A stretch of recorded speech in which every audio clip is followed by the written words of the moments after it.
Hello student, बहुत स्वागत है रजनीश स्टडी लेक्चर के एक और नए वीडियो में। मुझे उम्मीद है आप लोग बहुत ही बेहतर होंगे, स्वस्थ होंगे, सुरक्षित होंगे। आप लोग पढ़ा रहे थे क्लास 10th फिजिक्स का चैप्टर नंबर 1, जिसमें आज का हमारा टॉपिक है गोलीय दर्पण। इसको इंग्लिश में बोलते हैं स्फेरिकल मिरर। तो हेडिंग लगाइए, गोलीय दर्पण स्फेरिकल मिरर।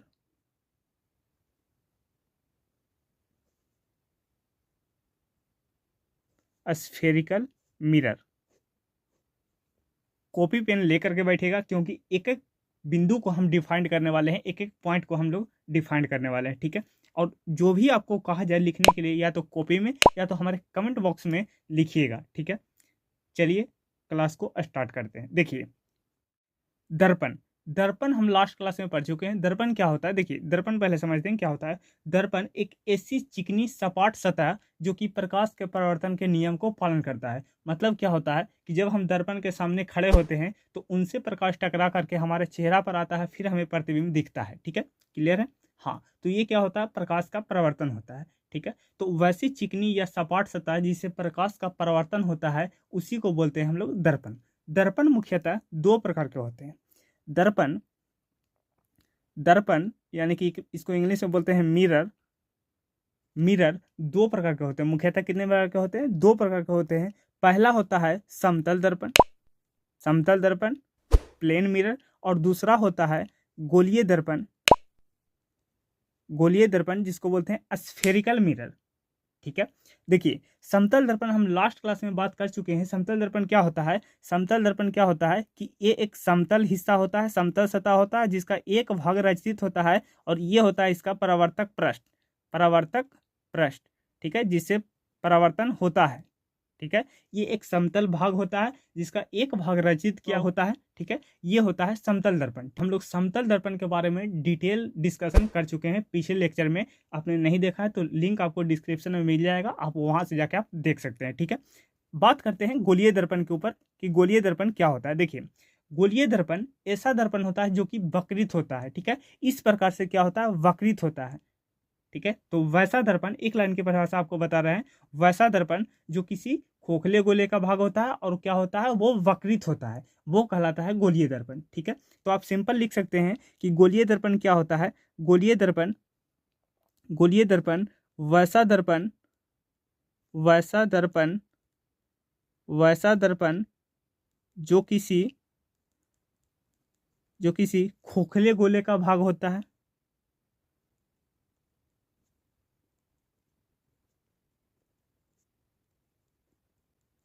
और जो वक्रित होता है,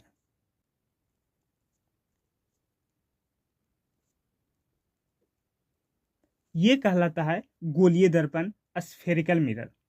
देखिए, जैसे हम लोग गोलीय दर्पण को कैसे बनाते हैं। देखिए, गोलीय दर्पण को क्या होता है कि कांच के टुकड़े को जैसे समतल दर्पण बनाते थे, सेम उसी तरह क्या बनाते हैं हम लोग, गोलीय दर्पण को भी एक भाग रचित करके उसको बना देते हैं गोलीय दर्पण को, ठीक है। अब समझिए गोलीय दर्पण के प्रकार। देखिए, गोलीय दर्पण मुख्यतः दो प्रकार के होते हैं। एक तो होता है अवतल दर्पण और दूसरा होता है उत्तल दर्पण, ठीक है। गोलीय दर्पण, गोलीय दर्पण मुख्यतः दो प्रकार के होते हैं। पहला होता है अवतल दर्पण, पहला होता है अवतल दर्पण, जिसको इंग्लिश में हम लोग बोलते हैं कनकेव मिरर, कनकेव मिरर, ठीक है। और दूसरा प्रकार होता है, दूसरा प्रकार होता है उत्तल दर्पण, उत्तल दर्पण जिसको इंग्लिश में बोलते हैं कन्वेक्स मिरर,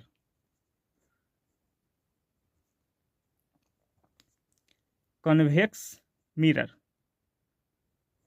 कन्वेक्स मिरर, ठीक है। एक होता है कनकेव मिरर और एक होता है कन्वेक्स मिरर। देखिए, समझिए क्या होता है।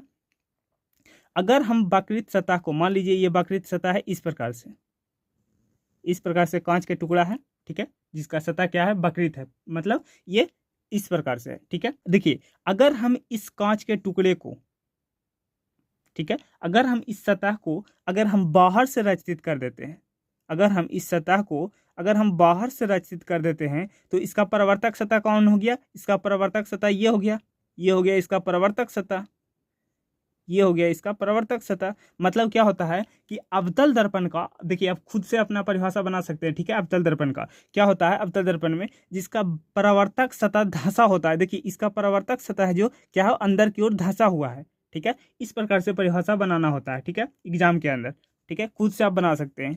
क्या होता है, देखिए, अगर हम इस कांच के टुकड़े को बाहर से रचित कर दें, मतलब इसका परावर्तक सतह क्या होता है, धंसा होता है, तो अवतल दर्पण का परावर्तक सतह धंसा होता है।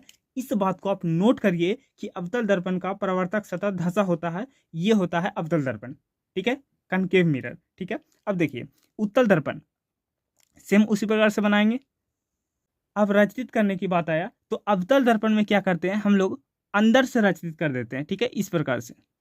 या तो आप ऐसे बनाइए या तो आप ऐसे बनाइए, कैसे भी बना सकते हैं। देखिए अंदर से रचित कर दिए, ठीक है, ये हो गया इसका परावर्तक सतह। या तो आप ऐसे बनाइए या तो आप ऐसे ही बना सकते हैं, कोई दिक्कत की बात नहीं है। देखिए इस प्रकार से और अंदर की ओर रचित कर देते हैं, ठीक है। ये दोनों क्या हो गया, ये दोनों हो गया परावर्तक सतह, परावर्तक सतह, ठीक है, दोनों से परावर्तन हो सकता है।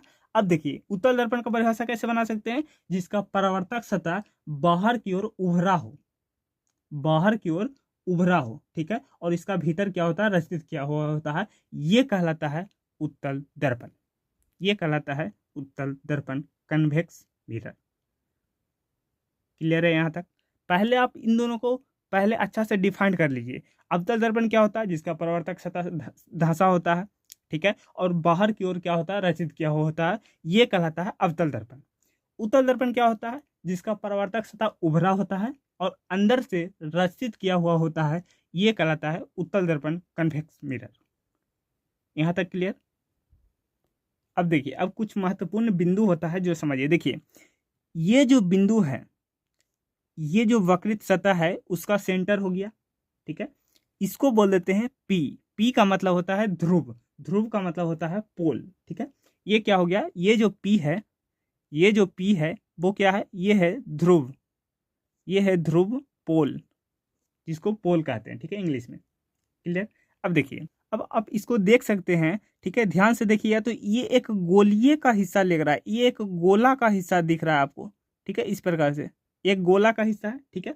तो बीच में क्या होगा, बीच में इसका सेंटर होगा, ठीक है, ये है सी, जिसको क्या बोलते हैं, वक्रता केंद्र। सी हो गया हमारा वक्रता केंद्र, और वक्रता केंद्र और पी को मिलाने वाला जो रेखा होता है, ये वाला, ये वाला वक्रता केंद्र और पी को जो मिलाने वाली रेखा होता है, इसको बोलते हैं मुख्य अक्ष या प्रधान अक्ष, इसको बोलते हैं प्रधान अक्ष यानी प्रिंसिपल एक्सिस, ठीक है, क्लियर है। अब देखिए आगे, देखिए ये क्या हो गया, सी हो गया हमारा वक्रता केंद्र, और एम और एम डैश, ध्यान से समझिएगा, एम और एम डैश, एम और एम डैश, ये क्या हो गया, ये हो गया दर्पण का द्वारक, ये हो गया दर्पण का, दर्पण का द्वारक। आप इसमें भी कर सकते हैं, ये एम और एम डैश क्या हो गया, दर्पण का द्वारक।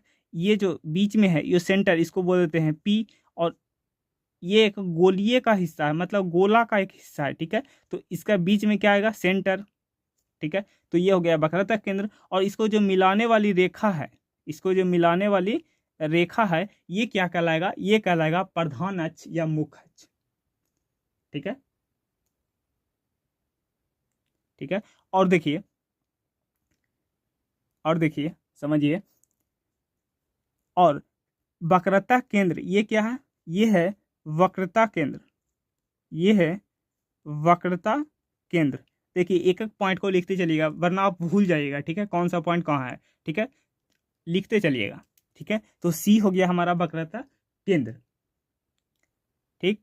अब देखिए सी और पी मतलब वक्रता केंद्र और ध्रुव के बीच एक बिंदु आता है जिसको बोलते हैं फोकस बिंदु, जिसको क्या बोलते हैं, फोकस बिंदु। इसको हम कैपिटल एफ से सूचित करते हैं, इसको हम कैपिटल एफ से सूचित करते हैं। ये है फोकस बिंदु, ये है फोकस बिंदु, ये है फोकस बिंदु, ये है फोकस बिंदु, ठीक। सेम यहाँ पर भी लागू हो रहा है, ठीक है, जो यहाँ पर लागू कर रहे हैं उसी प्रकार यहाँ पर भी लागू हो रहा है, ठीक है, क्लियर है। अब चलते हैं आगे, ठीक है, यहाँ तक क्लियर है। अब देखिए अब सारा बिंदु को एक एक करके हम एक एक करके हम डिफाइन करेंगे, ठीक है, जो आपको बताएं, जैसे ध्रुव हो गया, फोकस हो गया, वक्रता केंद्र हो गया, ठीक है, ये सभी को अब हम आपको परिभाषा बताते हैं, ठीक है, कैसे आपको इसको डिफाइन करना है। देखिए देखिए गोलीय दर्पण से संबंधित कुछ महत्वपूर्ण बिंदु, छोटा छोटा पॉइंट है, अब लिखते चलिएगा। देखिए पहला होता है ध्रुव, इसको इंग्लिश में बोलते हैं पोल, ठीक है। इसको कैसे डिफाइन करेंगे, देखिए गोलीय दर्पण के वृत्तीय परिधि के मध्य बिंदु को, गोलीय दर्पण के वृत्तीय परिधि के मध्य बिंदु को क्या कहा जाता है, दर्पण का ध्रुव कहा जाता है, ठीक है। इस बात को लिखिए कि गोलीय दर्पण के वृत्तीय परिधि के, गोलीय दर्पण के वृत्तीय परिधि के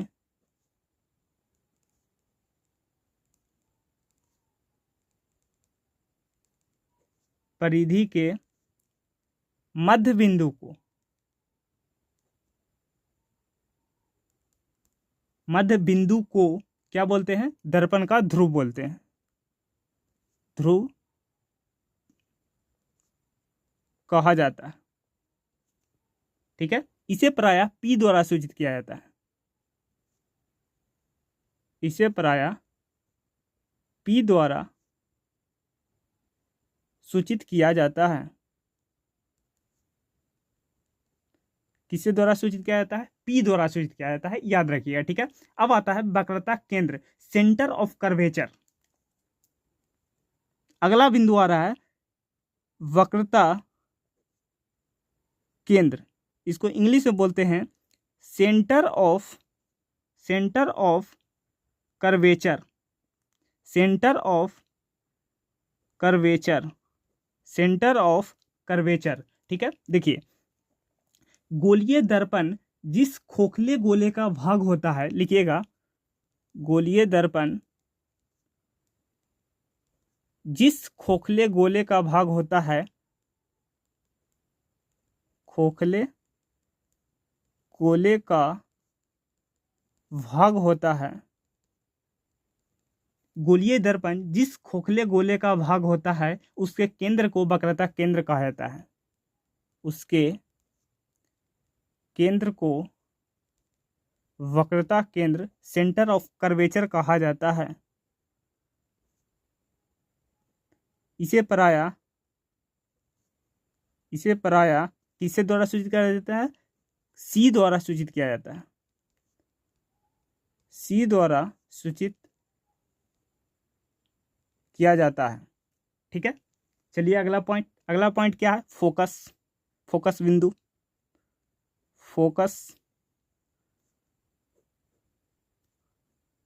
फोकस बिंदु या सिंपल आप कर सकते हैं फोकस। इसको किसके द्वारा सूचित किया जाता है, इसको कैपिटल F द्वारा सूचित किया जाता है। देखिए इसको कैपिटल F द्वारा सूचित किया जाता है। ये क्या होता है, फोकस क्या होता है, वक्रता केंद्र एवं ध्रुव के बीच, वक्रता केंद्र एवं ध्रुव के बीच, वक्रता केंद्र एवं ध्रुव के बीच, ध्रुव के बीच, वक्रता केंद्र एवं ध्रुव के बीच मध्य बिंदु को फोकस कहा जाता है।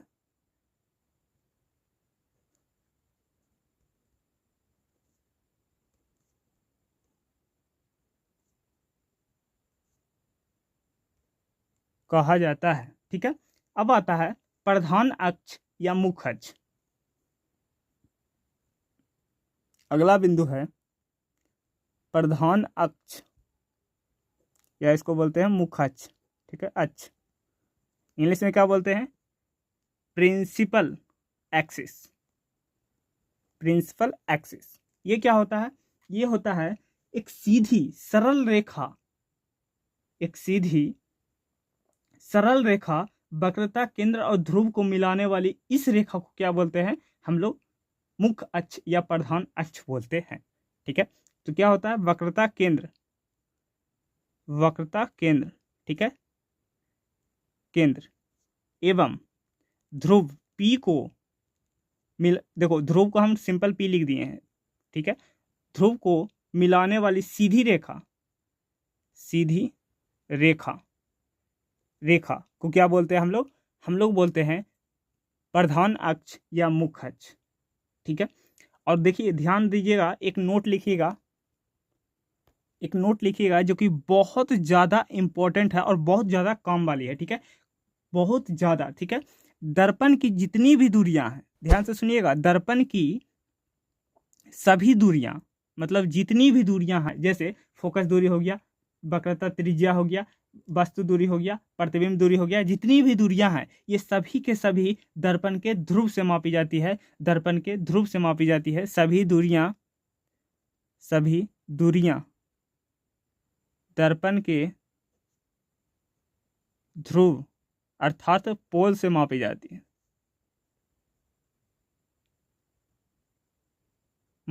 है, ठीक है। जितनी भी दूरियां हैं, ठीक है, जितनी भी दूरियां हैं सभी के सभी किससे मापा जाता है? दर्पण के ध्रुव से। अभी इसलिए बता दिए हैं, अभी उतना काम का नहीं है, लेकिन अभी इसलिए बता दिए हैं कि आगे चलने के बाद ये बहुत ज्यादा न्यूमेरिकल में काम आता है, ठीक है, इसलिए आपको इसको याद कर लीजिए, ठीक है। अब देखिए सारा बिंदु को एक जमा करके सिखा देते हैं, ठीक है। ये हो गया, मान लीजिए ये कौन सा दर्पण? सर अभी तो कोई दर्पण नहीं है, वेरी गुड, अभी कोई दर्पण नहीं है, लेकिन अगर हम इसको बाहर से रचित कर देते हैं, ठीक है, अगर हम इसके बाहर से रचित कर देते हैं तो आप देख सकते हैं कि इसका जो परावर्तक सतह है वो क्या है? धंसा हुआ है। इसका जो परावर्तक सतह है, वो क्या है? धंसा हुआ है। मतलब ये कौन सा दर्पण है? ये दर्पण है अवतल दर्पण। कौन सा दर्पण है? अवतल दर्पण, ठीक है, कनकेव मिरर, ठीक है। ये कौन सा दर्पण है? ये जरा बताइए। अभी तो कोई दर्पण नहीं है, लेकिन हम इसको अंदर से रचित कर देते हैं तो ये कौन सा दर्पण हो गया? ये हो गया, आप देख सकते हैं इसका जो परावर्तक सतह है वो कहाँ है? बाहर की तरफ है, मतलब ये उत्तल दर्पण हो गया, उत्तल दर्पण हो गया, ठीक है। और ये जो वक्रित है, ये जो सतह है, इसके बीच को क्या बोलते हैं हम लोग? ध्रुव बोलते हैं, ठीक है। अभी बताइए कि गोलीय दर्पण को, ये किसका हिस्सा है? ये एक गोले का हिस्सा है। ये किसका हिस्सा है? ये एक गोले का हिस्सा है। तो गोलीय दर्पण का वृत्तीय परिधि को, मध्य बिंदु को क्या बोलते हैं हम लोग? ध्रुव बोलते हैं, पी बोलते हैं, ठीक है। ध्रुव बोलते हैं और पी बोलते हैं, ठीक है। तो ये हो गया इसका ध्रुव और ये हो गया इसका ध्रुव, ठीक है। गोलीय दर्पण के वृत्तीय परिधि को ध्रुव कहते हैं, ठीक है, मध्य बिंदु के ध्रुव कहते हैं। क्लियर?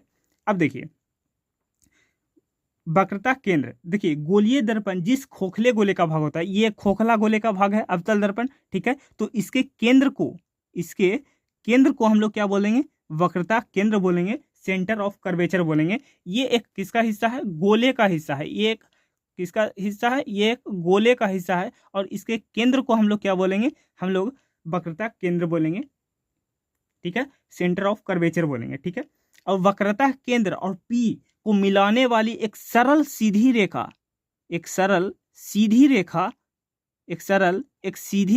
ये कहलाता है हमारा प्रधान अक्ष, मुख्य अक्ष, ठीक है। ध्रुव और सेंटर ऑफ कर्वेचर को मिलाने वाली एक सरल रेखा, ये कहलाता है हमारा प्रधान अक्ष, ठीक है। और देखिए इस दर्पण का द्वारक एम और एम डैश, ये क्या कहलाता है? ये कहलाता है दर्पण का द्वारक। ये क्या कहलाता है? दर्पण का द्वारक, ठीक है। एम और एम डैश क्या कहलाता है? दर्पण का द्वारक, ठीक है। यहाँ तक क्लियर है। और देखिए वक्रता केंद्र और पी के बीच कौन सा बिंदु आता है? एक फोकस आता है, ठीक है, एक फोकस बिंदु आता है। वक्रता केंद्र और पी के बीच एक फोकस बिंदु आता है, ठीक है। अब समझिए एक बात और, यहां से मान लीजिए कि यहां से कोई एक प्रकाश आया, ठीक है, प्रकाश की किरण यहां से आया, ठीक है। अब देखिए यहां से इसको लौटने के लिए क्या होगा? ये तो प्रकाश के परावर्तन के नियम को पालन करेगा, और लौटने के लिए क्या चाहिए? इसको अभिलंब चाहिए, क्योंकि अभिलंब से ही तो कोण नापते हैं कि कितना डिग्री पर आया, कितना डिग्री पर जाएगा, ठीक है। तो ये क्या होगा? अभिलंब चाहिए। देखिए समतल दर्पण में तो हम लोग आराम से क्या करते थे? हम लोग अभिलंब बना लेते थे कि भाई साहब अगर इधर से आया तो एक सीधी लाइन खींच दो, दर्पण के एकदम सीधी लाइन जो कि 90 डिग्री का हो, और इधर से आप भेज दीजिए, ठीक है। अब देखिए ये तो एक कर्व है, वक्रित है, तो इस पर कैसे हम लोग अभिलंब बनाएं, ठीक है। तो आप देखिएगा ये एक क्या है? वृत्त है, ठीक है। ये एक किसका? सर्कल का हिस्सा है, एक वृत्त का हिस्सा है, ठीक है। तो अगर हम मान लीजिए यहाँ पर ये कोई बिंदु है, ठीक है।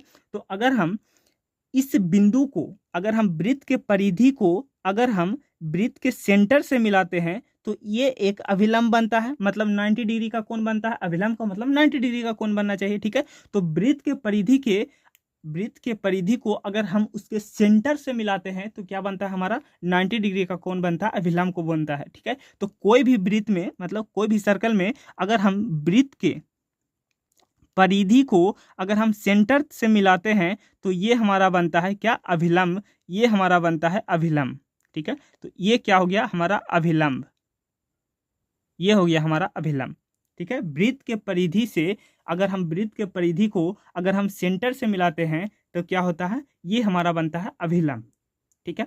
ये हमारा क्या बनता है, ये बनता है हमारा अभिलंब, ठीक है। सेम उसी प्रकार मान लीजिए यहाँ से कोई प्रकाश आया, ठीक है, हमें अभिलंब चाहिए। तो मान लीजिए यहाँ पर एक बिंदु है, तो वृत्त के परिधि को अगर हम सेंटर से मिलाते हैं तो ये क्या बन जाता है, ये बन जाता है हमारा अभिलंब, ये बन जाता है हमारा अभिलंब, ठीक है।